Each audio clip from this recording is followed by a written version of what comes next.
very good day to you. I'm Howard Feldman, and this is a Synthesis podcast. Today, we are discussing a subject that is very close to my heart, and I know very close to the hearts of my guests. We are talking about lifelong learning. How do we instill that? How do we create an environment within our own world, within our families, within our workspaces, within our communities, that people are learning and people are happy to see life as a journey? Our guest today is Buli Ndlovu from Nedbank. A very good day to you and welcome to the Synthesis podcast. How are you doing? I'm very well. Thank you so much, Howard. It's lovely to spend a bit of my afternoon with you today. Thank you so much for the invite. Absolute pleasure. And of course, co-founder and director at Synthesis, Jake Sheperd, who has made lifelong learning his passion. Jake, a very good day to you. How are you? Hi, Howard. Yeah, great. Really looking forward to having a chat with Buli, an inspiring personality, and really looking forward to the podcast. Great. So let's kick off because, it's maybe I always worry about this because is it a thing that as we get older, we start looking back and saying, oh, these are some of the lessons. It's one thing looking back. How do we look forward? How do we learn within the moment? Thank you so much for that, Howard. I think, as you're saying, it's easy as you reflect, or maybe not so easy. Reflecting actually forces you to just think about things you've learned in the past and how you might use that in moving forward. I truly believe in this kind of transformative power of learning, and by its very nature, lifelong learning is a journey, right? More than it is kind of a destination. And oftentimes learning, we ring fence it to kind of the formal academic type of learning. But, the simple truth is learning is not just about obtaining that matric or earning that degree or that diploma and then you kind of just get on with it. But it's an everyday kind of learning. I mean, just today, I must give you an example of this lifelong journey. Today, I had a learning moment. So as I was, preparing for the podcast, yesterday we organized for a makeup artist to come and give me a face beat and everything. She was supposed to arrive at 8:30 and come 9:10, this lady's not here. I call her phone is off. 9:30, I start freaking out because I'm just looking at the time because it takes quite a bit of time to, put on an entire face. And I'm not one I can't do my own makeup. So I'm now completely freaking out because this woman's not here. And once I realized that she's not going to show up, I started going onto YouTube looking for tutorials on how I might do a face beat. And now that was a learning opportunity, right? So I think whilst formal education and qualifications are indeed important, it's only one way of learning. But there are so many other opportunities that life really presents themselves for one to grow their knowledge in an area and to really develop. And if you want a life that is, full and rewarding as it can possibly be, you almost need to embrace this truth that, and I truly believe this, that every day is a school day, right? School's never out. Every single day is a school day. And you almost have to just be intentional about this constant self-development and striving to be better and to do better. And hence it's a lifelong journey, really. So Buli, I'd like to just add on to that. I think we've got the best teachers in the world, right? At our fingertips. You just go onto the internet, as you said, you just went and had a look at a YouTube video and how to do makeup. You've got the best makeup teachers in the world online at your fingertips. So I think it's a different world today to what we've ever had before, and it's a world full of opportunities to learn. So, Jake, whereas I'm fairly certain that YouTube makeup tutorials is not something that you've Googled that frequently, what is it about Buli's experience this morning in preparation for this that resonates with you in terms of being a lifelong learner? Sure. I spend my entire life just being interested about the world, just being interested by things that, my son will mention something at the supper table, and I'll try and look it up because I don't know what that is. So as soon as you don't know what something is, well, I've got to find out. I've got to actually be a better version of myself within a day or so, looking forward. So I think what you have to constantly embrace is the fact that you're trying to become a better version of who you are today, tomorrow. So you're constantly comparing yourself to who you were yesterday. And as long as you're actually taking those steps forward and you're actually just embracing whatever learning experiences that life throws your way, my kids know that, whenever we're having a discussion, there's something we don't know, I almost pause and I say, right, let me just find out a little bit about it and then further discussion after that.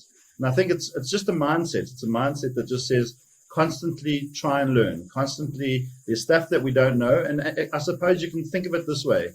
Let's make friends with everything that we don't know, because it's so much more than what we do know. And it's really making friends with the world out there and those things that we just don't know, haven't explored yet. How do you bring that, Buli, into the work environment? How do you create a culture of learning? So I think what is important for me is, as you're creating this culture of learning, it's understanding the mindset, right, that is required to being a lifelong learner. I speak of this notion where, and it's something that I say it to myself, I say it to my teams, that every day is a school day. But this mindset that you need to develop or have to be this lifelong learner, you have to be quite deliberate and intentional about it, right? You need to be self-motivated. You need to go out there and want to get that information. There's almost this curiosity, this innate curiosity that one needs to have. It's not something that anyone kind of teaches you. No one teaches you to be curious, right? And it's similarly within the learning process. Once you've got that curiosity, you'd want to learn. I mean, I think in the work environment, certainly with the onset of the COVID-19 pandemic, we all had to sort of unlearn and learn new ways of working, right? Working virtually. What does that mean? Working from home. How do you instill a certain kind of discipline that requires learning something new, right? And it's really around, within a team setting or a work environment, engendering that culture of staying open to learning new things, staying curious, not being comfortable with what you know. I think Jake mentioned something that's really so poignant around this piece around striving for the self-actualization. It's going beyond your comfort zones, going beyond what the limitations of what you know, and going to the unknown and being open to not knowing and therefore wanting to find out. And that's really how you just engender that culture within that type of work setting. And like I say, I think the pandemic has forced all of us to learn. I don't think there's anybody who can sit here 18 months later and say, I've learned nothing, right? It forces you to learn, and the work environment has just kind of exposed that need to learn. It does require a certain amount of self-confidence to acknowledge what you don't know, doesn't it? Absolutely. And the vulnerability that comes with it, right? The vulnerability that comes with the not knowing. I think for me, it's allowing yourself to acknowledge what you don't know, but not be tied down by it, and not be restricted by it, and not be almost paralyzed by not knowing, but to actually use it as a catalyst to then saying, I don't know, therefore I'm going to go find out. And you become richer for it. So that there's that vulnerability with not knowing that then forces you to then go and find out and seek and search for that knowledge. Jake, I want to ask you, in terms of you've embraced lifelong learning, you've brought it into a culture at Synthesis, but this wasn't always the way in which you viewed things. Obviously, you were very academic and you went on that journey. Tell us a little bit about your experience in terms of creating an approach around lifelong learning. So Howard, you're right. I mean, if you look at my background, I'm coming very much from a technical background. very much the learning that I did was really focused on programming language A or programming language B, or how to architect a system. I think what you come to realize when you start being involved in terms of the direction of the company and the culture of the company is that actually what you have to do is you have to create an environment where it's safe for people to take risks, to step out of their comfort zone, and ultimately to fail. And why? Because they're taking risks. They are doing something that is difficult. And most things that are difficult don't work out first time round. And you've got to make it okay for people to take those risks. And the way you do that is don't shout them down when they get things wrong. I remember one of our staff members said to me, a previous company she had been at, she had made mistakes, and then her boss would shout her down and actually intimidate her to a point where she didn't want to try anything new, or didn't want to actually take initiative, because she was just going to get absolutely. She was just worried about making a mistake and then being shouted at. And she said that actually one of the things that for her was so eye-opening at Synthesis, it made her realize what a different environment it was, where she made one of her first big mistakes at Synthesis, and nothing happened. So yes, we acknowledged that it was a mistake. And yes, we said, okay, so let's just put it into context. Yes, it's a mistake, not so big. And actually, we appreciate the fact that you took a bit of initiative on this, and that was great. We want more of the initiative, so we're not going to shout you down, and we're going to just encourage you to bring more of the initiative and just be a bit more careful the next time round. And I think that's what you try and do. So I think what I've learned is that all of us have our challenges, all of us have our limitations, but all of us have tremendous potential. And what one needs to see is the potential that we have in ourselves. It's basically that, and the potential of all those people around us, and say, all right, let's look at the world from a potential point of view, because that's an aspirational, that's a future view of the world. And how do we actually create an environment which allows that to grow?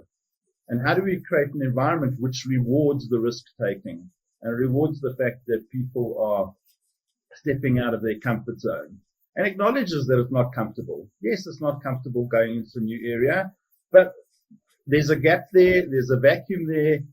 You would like to step in and actually make it better and actually fill that vacuum. We are there to support you, and we are there to actually provide whatever you need, whatever impediments are standing in your way. Let's try and make sure that we take away those impediments, give you the skills you need, give you the opportunity to learn whatever skills you need and practice those skills, and therefore step up into a bigger role. And just actually, I suppose, as Jung famously said, that we all walk around in shoes too small.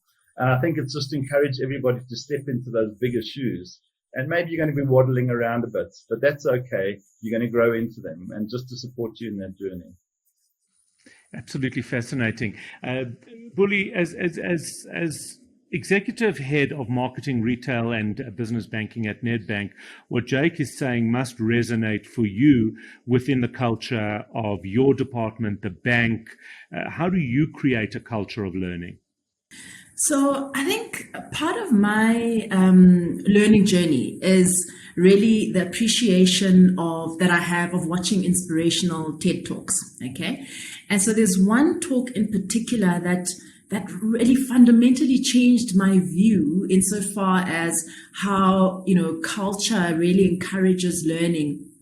And it was a talk by a Nigerian author, Chimamanda Adichie, I think that's how you say her surname, where she really spoke about the danger of the single story. Now, she goes on to say that, the single story creates these stereotypes. And the problem with stereotypes is not that they are untrue, but that they are incomplete. And they make one story become, sort of the only story. And so she goes on to explain that, if we only hear about whether it's a people, a place, situation, a culture, from one point of view, we actually risk accepting one experience as a complete representation of the whole truth.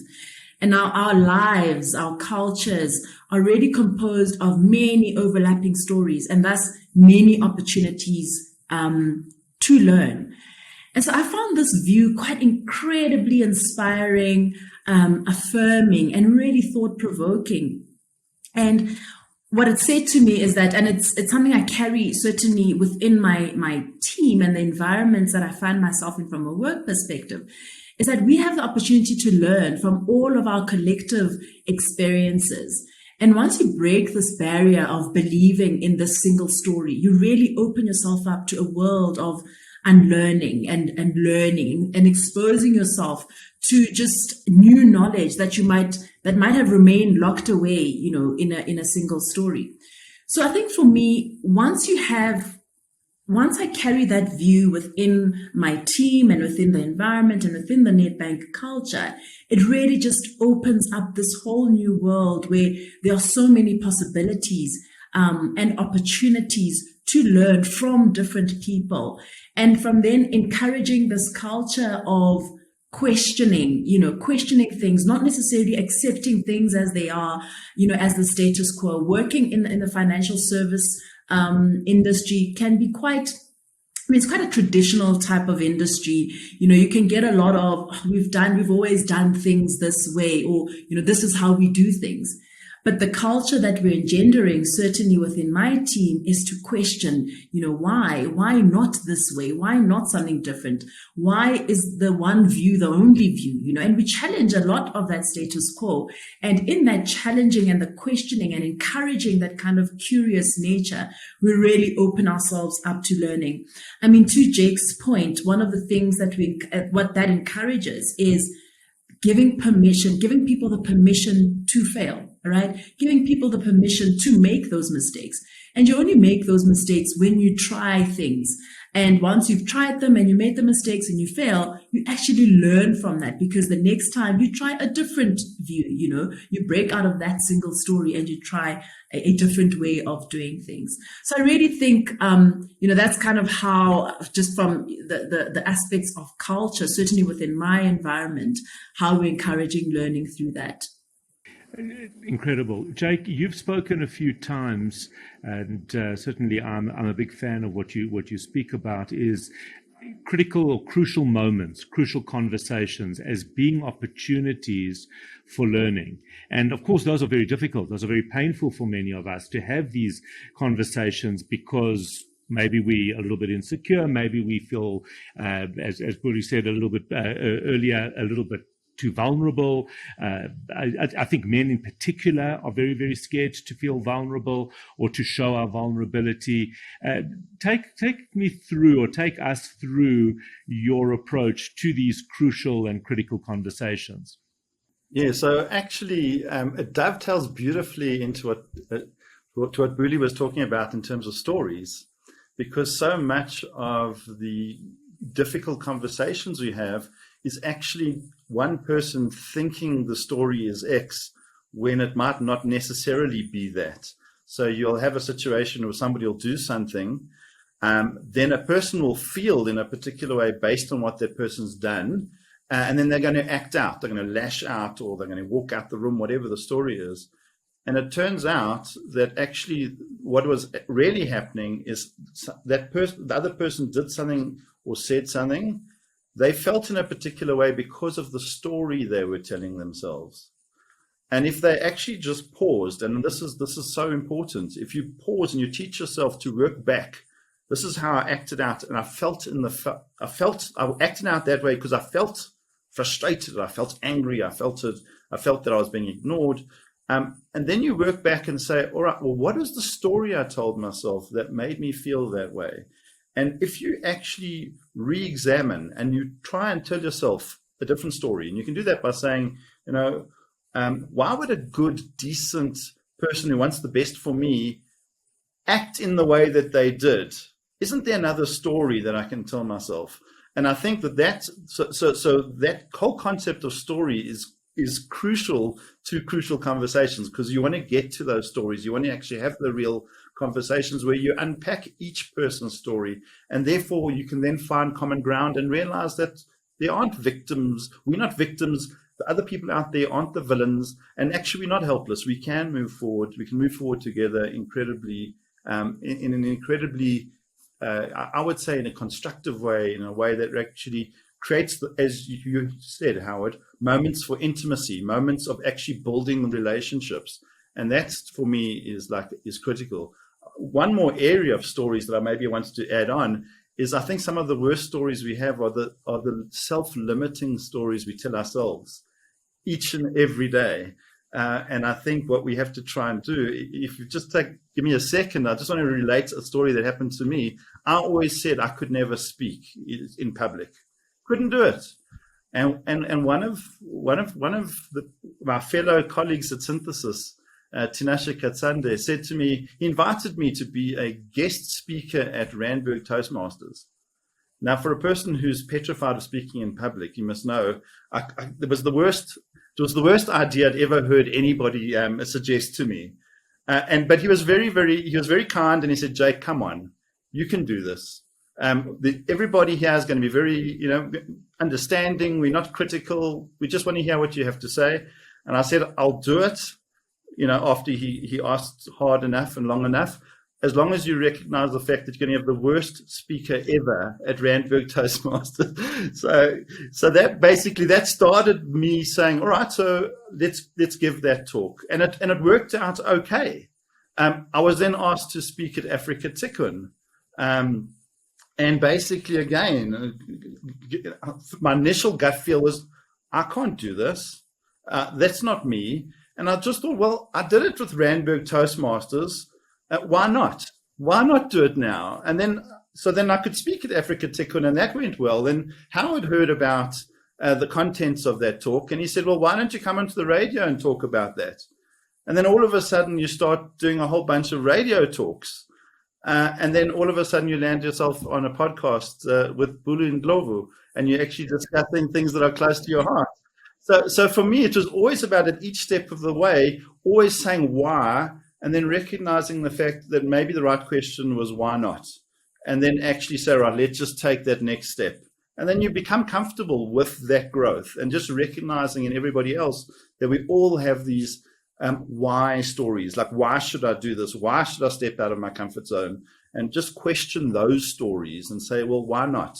Why can't you do that? Why don't you have the potential? And I think you do.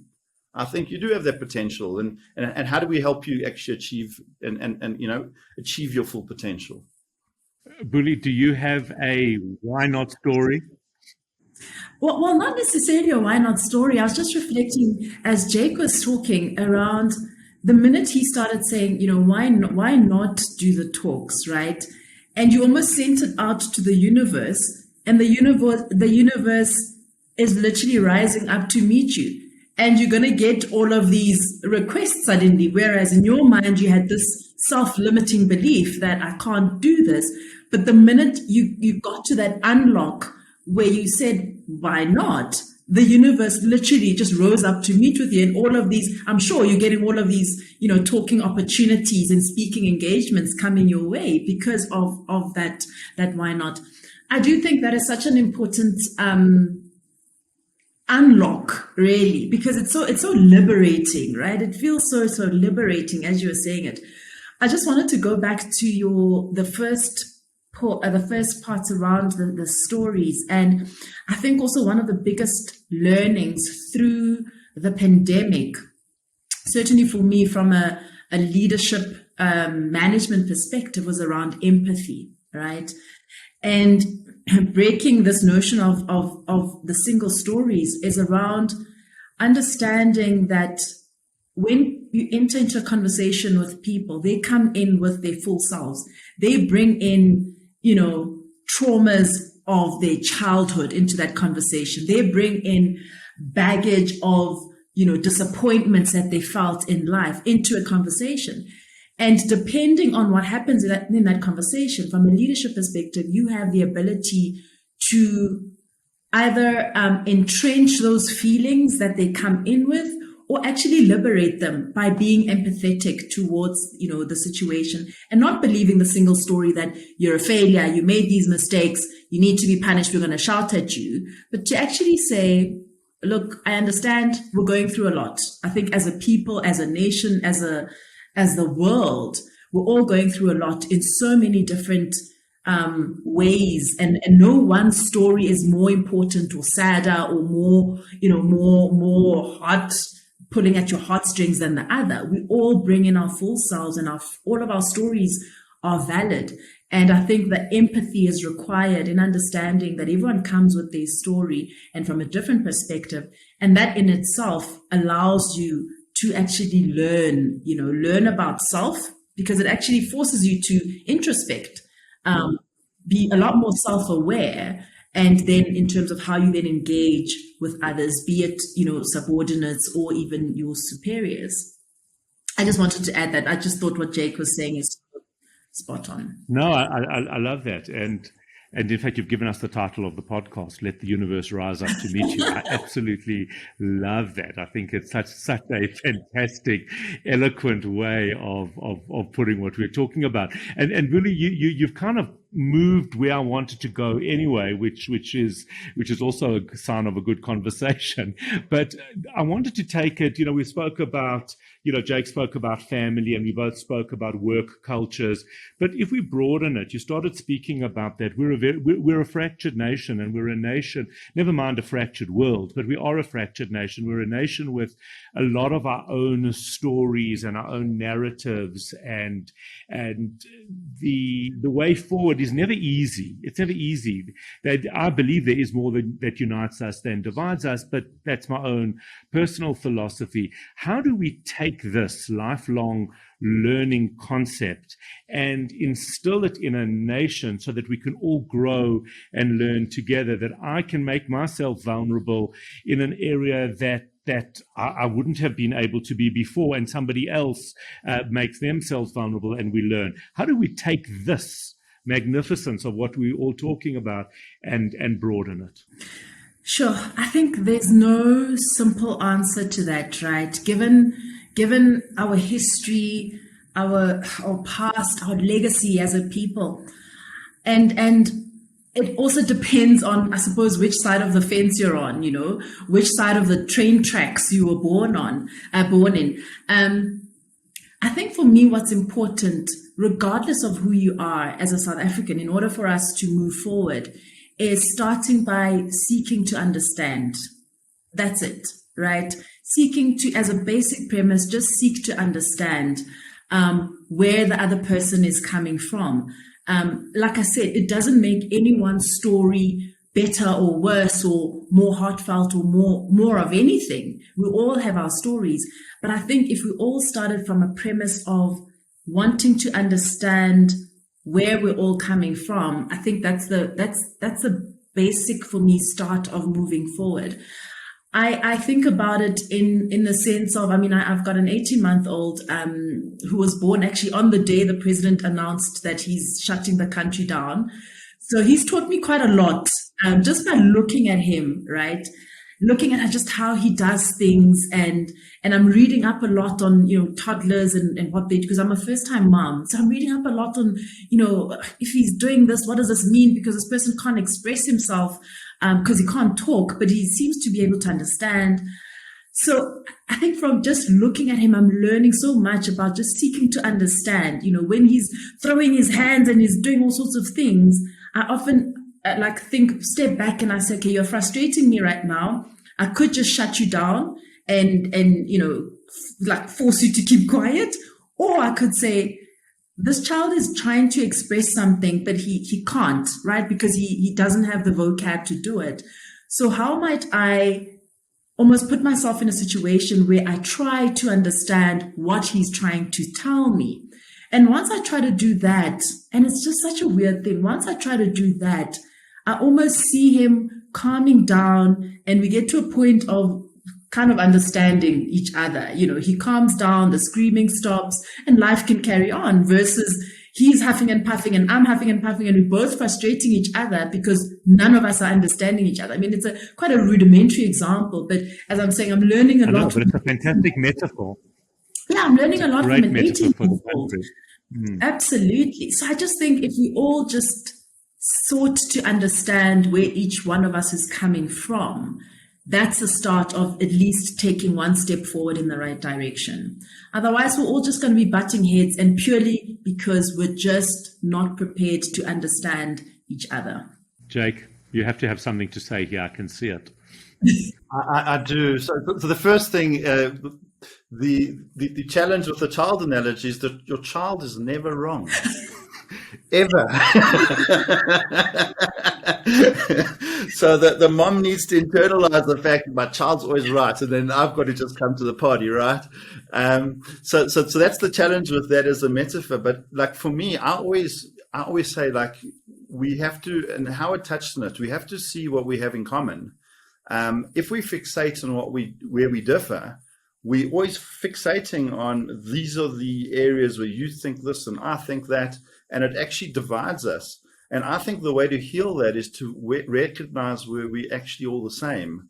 And ultimately, if I go back to the beginning of Genesis, and it actually says that we all created in the image of God, and we all have a spark of the divine in each of us, and to recognize that spark in each and every person, and to see the beauty that they bring and the essence that they bring, and their creativity and their potential. And when we focus on that which actually makes that is common, that we all share, I think that's what binds.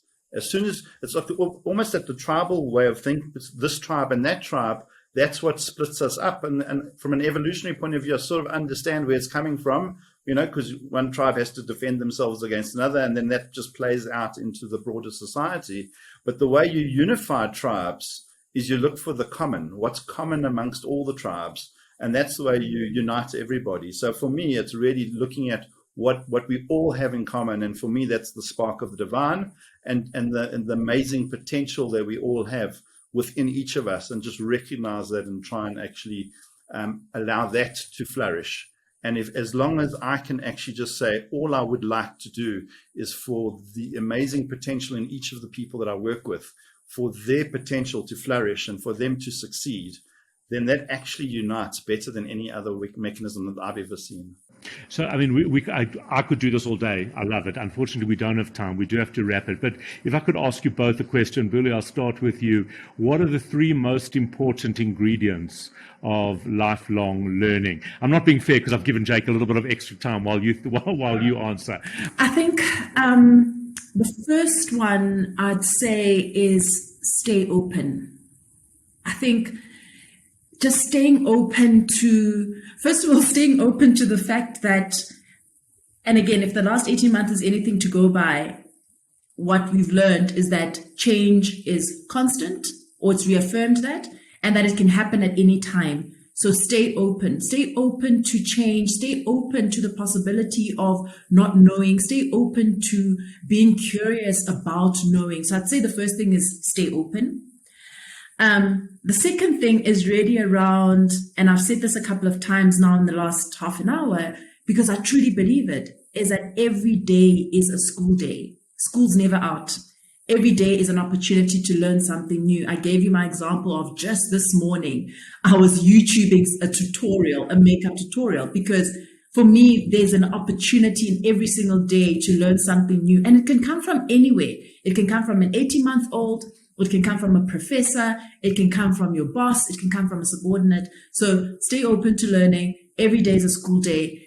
And I think also maybe the third thing is enjoy the process, right? Learning is not this hard, laborious, burdensome thing, but it's really part of growing and developing and striving to get to this place of self-actualization. So enjoy that process of learning.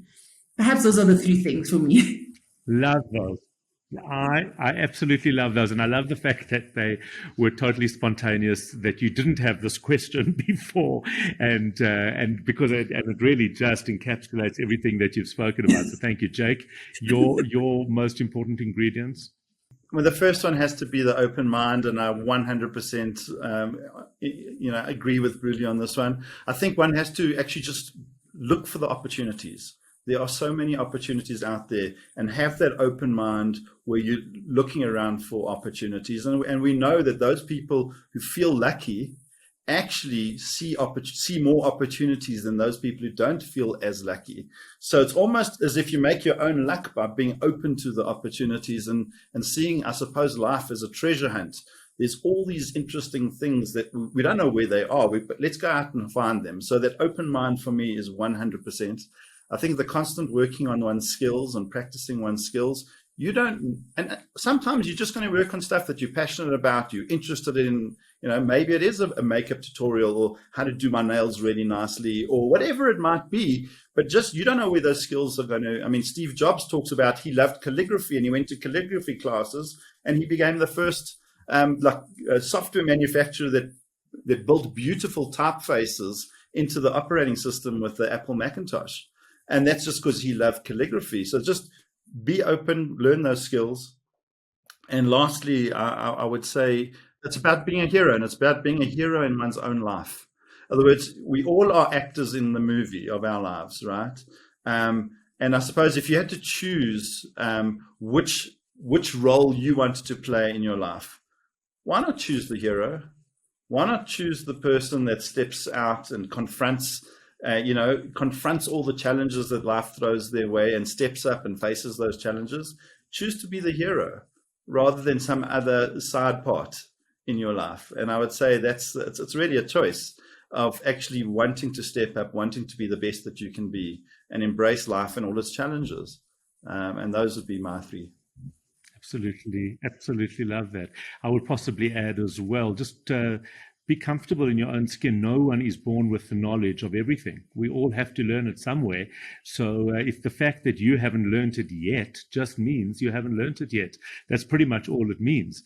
And if we can just be a little bit more comfortable in our own skin and acknowledge what we know, what we don't know, it makes the journey so much more fun. And that's one of the comments Buli made as well, is just enjoy that. Just enjoy that process.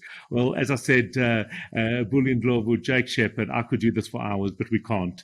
I've absolutely loved chatting to you. Thank you for your participation. Thank you for watching the Synthesis podcast with me, Howard Feldman, with Jake Sheperd, and with Buli Ndlovu. It's been, to me, a fascinating conversation. Don't forget to subscribe below, and we'll bring you more of these types of discussions. Have a great day. God bless.